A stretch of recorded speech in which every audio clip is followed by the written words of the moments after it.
Welcome back to AI Oversight Weekly Briefings. We have a wonderful conversation today with a focus on AI governance.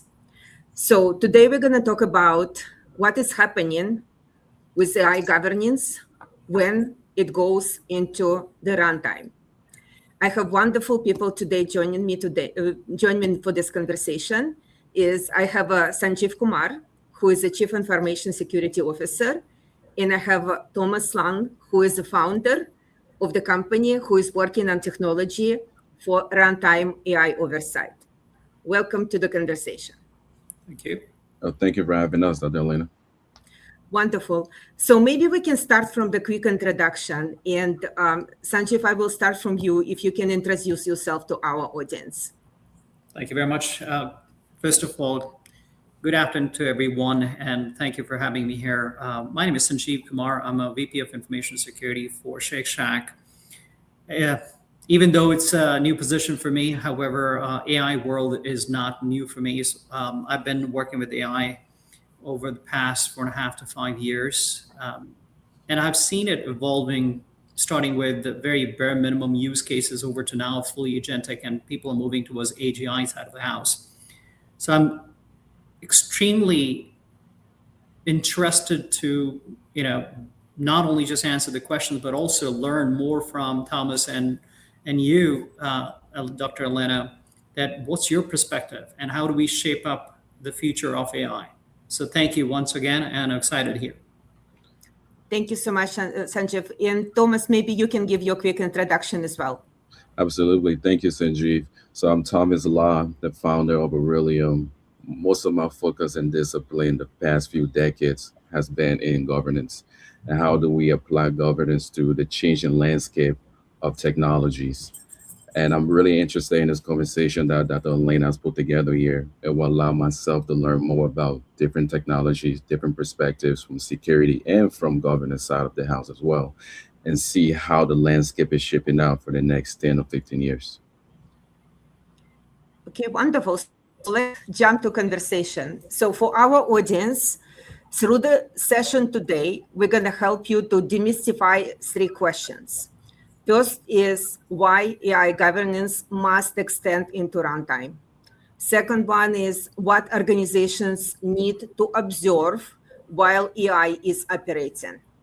And the third one, who owns the decisions, actions, risks, and outcomes.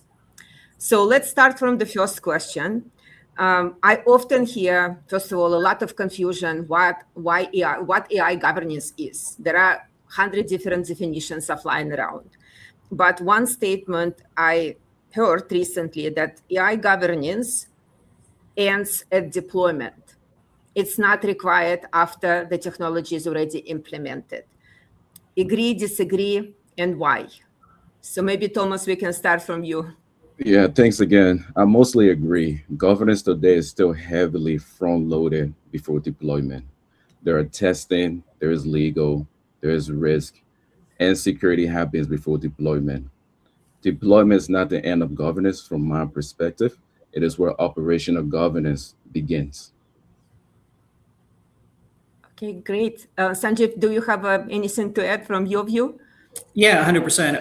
I think this is a very interesting question. I must say that governance starts before deployment. This is where you make the right choices about your use cases, where to invest, when to invest, what's the kind of business value that you're driving. That is a part of governance. And of course, deployment is where governance actually become more important. I also would want to say that once the governance piece is extended beyond deployment, that's where it becomes extremely important as well, because you want to understand what AI is currently doing, right? How is it shifting? How is it changing? What exactly is it touching? Is it shifting from where we started and increasing the exposure? So I believe that it is extremely critical for us to consider governance as an end-to-end thing rather than just focused only on a deployment side of the house. So definitely, there is a pre-deployment governance, there is a runtime governance that is critical, and governance would remain till the time we have the life cycle of AI. Yeah, I pretty much agree. So I personally observed in real-time deployments when the lack of governance after the deployment is creating really bad results. I mean, bad results in terms of company losing actually revenue because nobody was watching what is happening with the model, what the drift is happening, and or some kind of actors have been accessing and people did not know what is happening. Okay, let's go to the next question. We do hear a lot of headlines for companies that are struggling to move from pilots to real enterprise environment. But let's talk about what is really happening from implementation perspective, what actually changes when AI moves from testing to real enterprise environment. So maybe Thomas, we can start from you again. Absolutely. The biggest change that Elena, I believe, is context. Context in testing, the environment is very much controlled. When you move over to production, AI interact with real people, system, data, and workflow. So the question where I want to initiate is who initiated action? What authority do they have? That all adds into the context of building the AI, right? So the line here that I think industry should really take away is you eventually have to move from governing system in isolation to governing actions in context. That's where I think the focus needs to be for a lot of enterprises, more than enterprise today. Pretty much agree, because I do see also in the pilot environment, we are creating like artificial conditions, which are not, which do not exist in real time and the real work processes. So Sanjeev, from a security perspective, what worries you the most about AI operating continuously? So if I have to probably think about it, I believe it's not about whether AI is making one bad decision and that bad decision is becoming a big challenge. I believe the biggest issue is that on a runtime basis, are you aware that is AI completely increasing your level of AI trust, or has it started drifting away, right? How much autonomy has it already obtained depending on use case to use case? What has it already learned? Can that learning be misused, right? So think about a situation where an AI agent interact with the sensitive data, interact with the applications, other identities, other agents as well at the machine speed, right? Now, of course, as we see this increasing over the period of time, if we are not really limiting how much learning can that particular AI could have, you would be completely shocked at how much additional guardrails you may have to then think of should there be a situation where AI goes off guardrails. Because now you don't know what that AI limitations are. Can it expose your data? Can it probably add additional privileges for anyone outside your organization? Or can it do any autonomous actions that you cannot control? Can it override a human in the loop? So for me, I think those are the critical things that I absolutely want to understand. And having said that, runtime security, visibility, and governance is what I would pay the most attention to. So definitely those are the areas that worries me, and those are the areas I would bet most of my guardrails around. So may I ask you additional clarification question? If we look into two types of events, right? So we might have a kind of like a really high catastrophic events, AI failure is happening, right? Or something is accumulating over time. What do you see is more risky? So as I said, I think in previously as well, the big catastrophic events generally have everyone's attention, right? For example, when we are planning about AI, people think about, okay, what could go wrong with an AI? So we establish our guardrails accordingly. And that's where the board, the senior C-suite, everyone has their attention because that's what they heard about. However, the more realistic enterprise risk is more incremental, as I said, over the period of time, right? So as AI gets access to another data sets, another application, allow autonomous actions, it eventually becomes far more authority than anyone originally even imagined. And we have seen that similar challenge with identity and cloud environments as well, where privileges accumulate way faster than you can even imagine. So the real question is whether authority is expanding faster than governance can see it. And that's where I think my concern is. So catastrophic AI failures, everyone is talking about it. But what we have to learn is that, are we talking about catastrophic failure that could happen over the period of time for things that we have never imagined? So there is something that I always talk about is one-way door decisioning or two-way door decisioning. So if you let this over the period of time expansion of your AI capabilities, that will be one-way door decisioning. Reason being, one wrong decision made by AI over the period of time, there's no coming back. Two-way door decisions are where you had way more time to think about, or you already thought about this could be the consequences, this is the kill switch, this is how we will revert back. So you have to really think about over the period of time and not just one big catastrophic event right at the beginning. Thank you so much. I pretty much agree with you. So I have my own examples as well, which I gave. One of them I gave last time, when even different characters can enter and start interacting over time. And if we don't notice, especially with like agentic AI, this is happening like all the time right now for many, many cases, right? So it's definitely can accumulate quite a lot of damage and people don't even notice what is happening. Yeah. So, yeah, thank you, Sanjeev.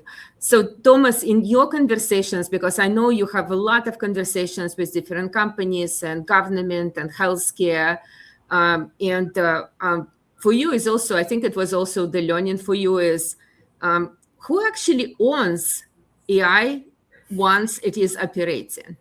So, what you getting from these conversations? Yeah, absolutely. So the ownership of authority is very important within an organization, especially when you are adapting AI. As Sanjeev so clearly alluded to, the adoption of AI without the governance in place could be catastrophic for a modern enterprise. The biggest risk and the biggest concern in there is continuous access that we have seen for modern enterprises and more cross-system interactions. Those are all risk concerns that I've seen come across modern enterprises. And how do you govern those responsibilities and those authorities with your human actors and with your AI actors? Those are some of the major concerns that we're seeing come across our table out of really. So you see both sides. You talk about there are human actors, which could be information security officer, could be just chief information officer, chief data, legal, right? But also you see the digital actors as well. Correct. That's been a growing area, Elena, that we have seen come up relatively fast. And the concerns and the question around it is the speed of execution of which those AI executing their objective and agenda across the enterprise. Just to extend this question, people sometimes saying is that you cannot govern what you cannot observe. So, but what should enterprises should be able to see at runtime? Absolutely. I think it comes down to ontology mapping, Elena. It's about saying, but it's also how you map your different vendors across your enterprise. The way you are able to handle the ontology mapping will be able to tell you which actor is at risk, what exposure you have, what vendor is of concern across the entire enterprise flow. So first, before you adapt an AI, you have to understand the risk and ontology of your enterprise before bringing that AI, and you have to be set clear guardrails, as Sanjeev alluded to, in terms of how that AI operates and how to keep that AI actor, system actors, and human actors accountable to that particular objectives. I personally really like that you're not just looking at systems, you talk about the actors. So I do feel this is the missing piece in many conversations, especially if we have human and non-human actors. right? So we do need to have a full topology and type of actions. So maybe Sanjeev, from your perspective, is what should trigger human intervention? Like maybe give some examples. Yeah, no, 100%. I think human in the loop today is one of the hottest topic. And human in the loop discussion is not because you want to introduce humans before AI makes a decisioning. No, it's a risk-based decisioning that business has to, decide.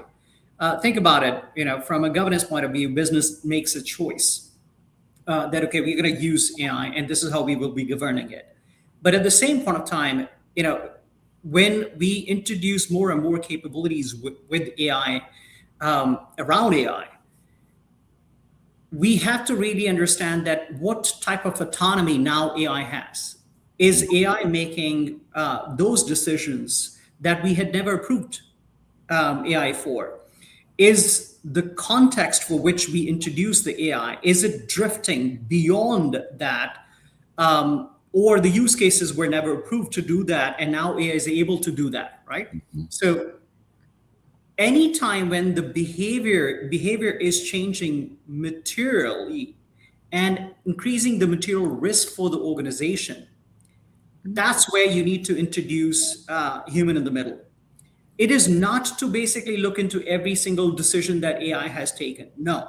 However, you have to have a very clear understanding that have you created proper governance lanes? For example, if there is a turbo lane or fast lane where you know what data, what applications, what systems, what kind of use case we are addressing, and we have a full control, that becomes a fast lane. You don't need to look into what AI is doing within that, right? Because the data is sanitized, it's only internal facing use cases. But if in case now you're dealing with highly regulated data, highly sensitive information, intellectual property, and AI is going to make a decision on behalf of you and maybe facing your customers, maybe facing regulatory bodies, you do not want AI to go absolutely wild west. And you need to have your drift monitoring to look into it that, oh, okay, now the AI has shifted where it can make a material change to how we thought about it. That's where you need a human in the middle. Without that, I think that is going to be the catastrophic failure that we discussed earlier. That's just my thought.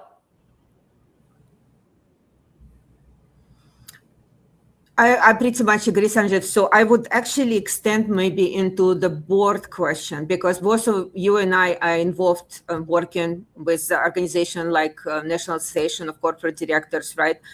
And today's like a periodic audits and governance reviews sounds like really insufficient.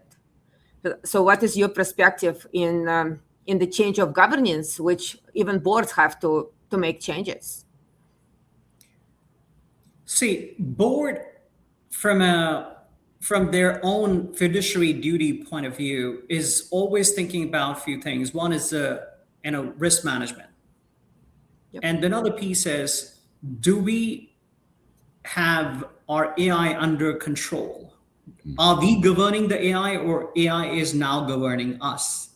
So I think that's one of the important factors that board are really trying to understand. So board actually doesn't need more, AI telemetry. They just want to understand how much exposure do we have, because we are using AI, and who owns the accountability within the organizations that they are, part of.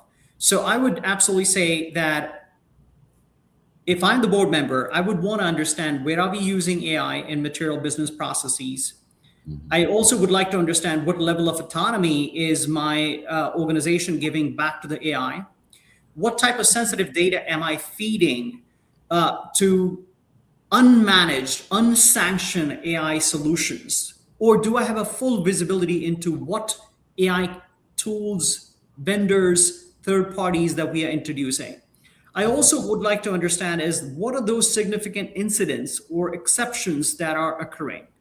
Am I fully aware of those, right? The last piece is that within my organization, do my executives really understand who owns that risk? So if I'm the board member, those are the key things that I would be focusing on. And that's one of the key reason you and I will probably see more and more board members only trying to understand that piece while their C-suite are pressurizing to get more and more money approved, at the board level.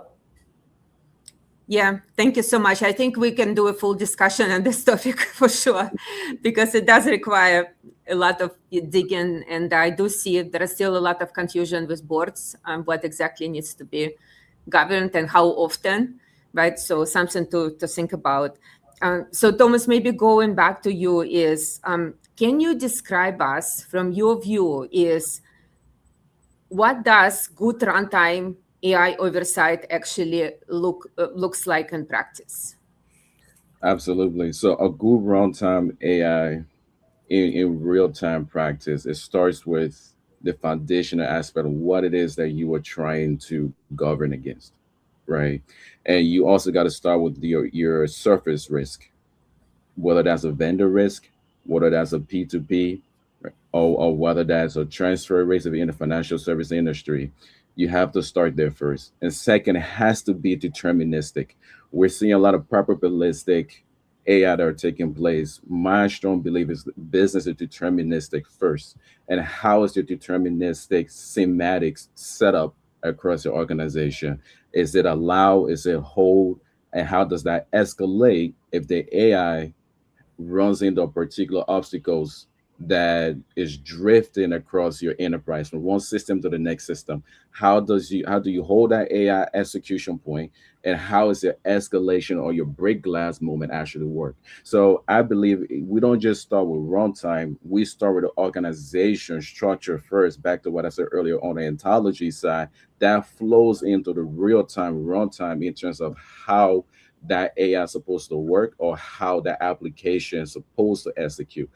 We first got to understand why we're adapting certain vendors, whether that's Salesforce as a vendor, whether that's SAP as a vendor. We first have to start there to really get down to runtime security. Once we understand what it is we're governing, we then can figure out what's our escalation method, what our break glass method is across our organization, and who has authority over it. So, as Sanjeev said earlier, it really does starts with the ontology and the understanding of what it is we're trying to govern and who's accountable to it before you start to run AI across your entire organization flow. Because if AI is taking one data points to another data points and AI is acting on top of AI, you start to run the level of critically concern that I think an organization does not have the policy in place to govern that. So before adapting AI, before adapting runtime, really do understand the ontology, really do understand the policy of your business before moving into real time runtime securities. I pretty much agree. So I think I just want to ask maybe deeper question, because we do see a lot of conversations, and not just conversations. There are even some companies already demonstrating that how agents interact with agents. So at one point of time, will AI eventually govern AI? It's happening now, Elena. It's happening now. It's Fortune 500 enterprises. There are AI that is governing AI based on specific set of actions. It's being tested. You have AI workers, right? At full-time workers within your digital space that are taking place as we speak today. Wonderful. So, I mean, I think we're going to learn so much in the next probably couple years from all these early exercises. What AI can govern, Absolutely. and maybe just a last question for us, and we can definitely have a like a finishing conversation. So, if I'm at the company, I'm enterprise executive. I ask myself is, I need to make investments, but there are so much opportunities, so much I have to do, right? So I have to fix my legacy applications. I have to invest in security. I have to invest in data. I have to invest in governance and everything, right? So 5 years from now, or even 2 years from now, what is my non-regret investment? So what would you recommend saying, like, you will not regret if you invest right now into this? Yeah, I think first thing you wouldn't regret if you invest into it is authority mapping. That's the first step. Understanding the authority mapping in terms of responsibility. That's number one. Number two is what system can do, whether that's your third party system or your internal customized system that you have. Really being clear as you work with your human employees, what's the boundaries and what's the responsibility Mhm. and what's the objective they're trying to achieve. The third point is how decisions flow through your organization because you have specific systems that are built for their particular responsibilities. They live outside of each other ecosystem. So how those systems talk to each other matters a lot. And the type of data, sensitive data that's moving from one system to the next system to human back to AI actors, the surface is expanding, which means by the byproduct of it, the risk is also expanding across the board. The other point I would mention is where AI is operating. We want to push AI too quickly to consequential decisions areas. I think AI should start with the non-consequential decision areas first and allow it to grow into those risky consequential areas once you understand how you operate. And my last point there, Dr. Elena, is what the governance boundaries applies. I think understanding the governance boundary of your particular regulated space will also help your enterprise to operate more efficiently and will be worth the investment before bringing in an AI through the door for the next 5 to 10 years. It's music to my ears. So I absolutely love, honestly, how you started from saying that authority, because this is where I see most of the companies talk about technology investments. They're not talking about, like, let's actually invest into understanding decisions we have to make and systems which are helping us to make decisions and who makes decisions in our company. Right. So I think that this is absolutely spot on. Right. So definitely not the technical investment. So Sanjeev, what you would add from your perspective? First of all, I would really want to thank you, Thomas, for stealing the show by saying all those things, because I 100% agree with every single thing that he mentioned. I always say the first thing first is accountability, right? That's authority, accountability. My second piece is understanding of AI estate, the visibility aspect of it, right? So you already mentioned that what AI is operating in my environment. So I need to have that visibility. You also mentioned about the governance side of the house, because I really want to understand that how am I able to control that AI estate, what I brought AI to do, what is it doing, and am I able to control it at any given time it tries to deviate or move away from the actual outcome that I wanted. So drifting, right? So that governance is extremely important. The last piece is that I I think we can easily connect it with this discussion is the real-time security. Mhm. Real-time security is the powerhouse of the governance. Like data is a powerhouse for AI, without a real-time security, your governance is one of those words where people used to run away from in a different direction. The Exactly. modern governance is all about really understanding that I know and I can confidently say that this is how my AI system, agent, application, my supervisory agent, my specialized agent, my MCPs, my data sets, my different embedded AIs are talking to each other, right? And I have that lever and alerting system that I can pull at any given time and give a confidence back to my board that don't worry, I have full control from an exposure point of view and full control from a governance point of view. So 100% fully agree with what you just said. I'm just trying to elevate that and probably re-emphasize on what you said, Thomas. Absolutely. No, thank you so much, boss. I think we covered it like in 30 minutes. We covered it so much, and hopefully our audience got just a little bit sense of what does it mean actually to have the runtime oversight. We're going to talk more about this topic. And for people who have been watching us, first of all, follow on LinkedIn. We're going to publish more about runtime security. Also, if you didn't have a chance to listen to the session, you can watch or listen through the YouTube. It's a AI Oversight 360 channel. So this session is going to be recorded and published as well. Thank you so much for wonderful conversation. And please post your questions in comments for the audience. And we're going to be happy to answer any questions. Thank you so much. Thank you, Thank Dr. you. Lara. Thank you.